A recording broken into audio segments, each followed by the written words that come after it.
कट गई जाओ लागल न बलिया मेला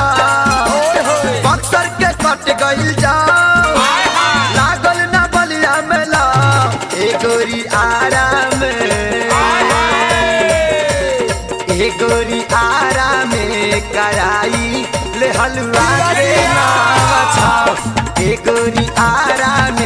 कराई ले हलवा के नाम छाओ बक्सर के कट गइल जाओ लागल न बलिया मेला बक्सर के कट गइल जाओ लागल न बलिया मेला ए जाने आराम ए गोरी आराम कराई ले हलवा के नाम छाओ ए गोरी आराम कराई ले हलवा के नाम छाओ।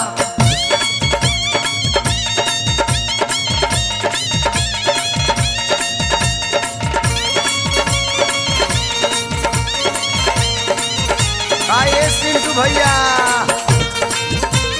अरे दिया हो पिंटू भाई दिया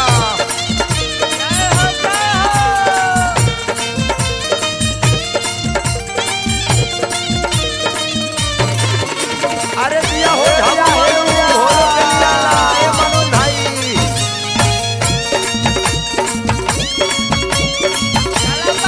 भाई भाई देखा भगुआ मोहनिया के झनकता सरसो बिहिया में सुननी धाराई रहलू परसो ए संजय भाई अजय भाई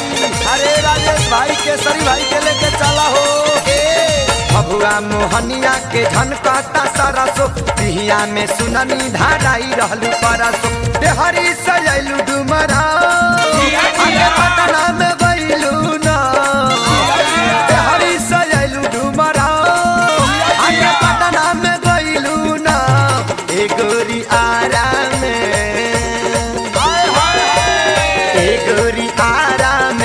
कराई ले हलवा के नाम छाओ ए गोरी आराम कराई ले हलवा के नाम छाओ। अरे दिया हो मोती भाई दिया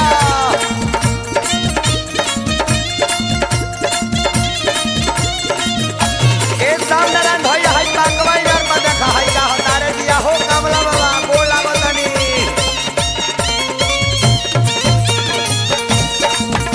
हाय हाय हाय हाय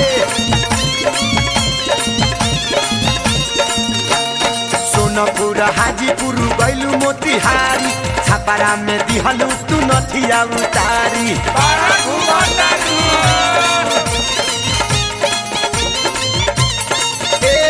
सोनपुर हाजीपुर गइलू मोतिहारी छापारा में दिहलू तू नथिया उतारी आइलू झुराइल सिरा दिहल पानी से पटा आइलू झुराइल सिरा दिहल पानी से पटा ए मैडम आराम ए मैडम आराम कराई लिहलू के नाम छाओ ए डार्लिंग आराम कराई लिहलू के नाम छाओ।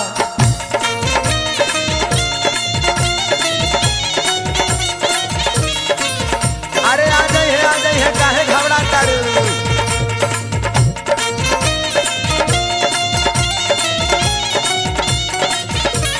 तरब ले है तरब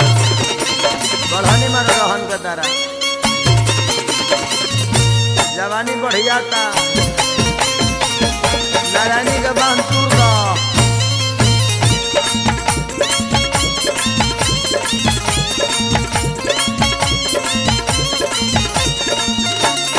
जिला गोपालगंज से गइलू देवरिया पकड़ी कलाई के ले गोल भितरिया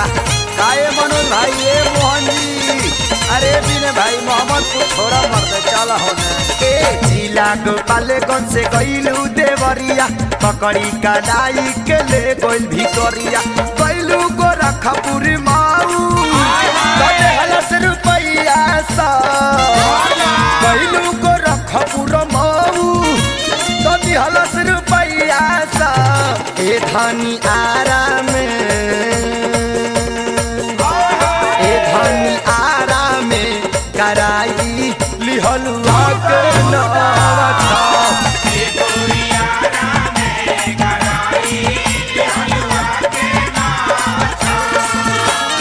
बक्सर के कट गइल जाओ लागल न बोलिया मलो बक्सर के कट गइल जाओ लागल न बोलिया मलो ए जान मारा में कराई लिहलु तू तनावा छा ए जान मारा में